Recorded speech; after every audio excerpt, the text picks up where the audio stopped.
Bismillahirrahmanirrahim. Dear guys, did you know that in American English, T doesn't always sound like T? Butter, not butter. It's butter. Butter. Butter. It's butter. In American English, we say butter.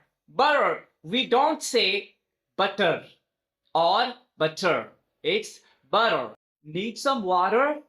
It's water, not water. Water. Now, I'll tell you the rule. What is flat T sound? When the T in American English is between vowels, it sounds like soft D. Try saying butter the American way. Comment below and subscribe my channel for more pronunciation hacks. Now go and speak like a native speaker.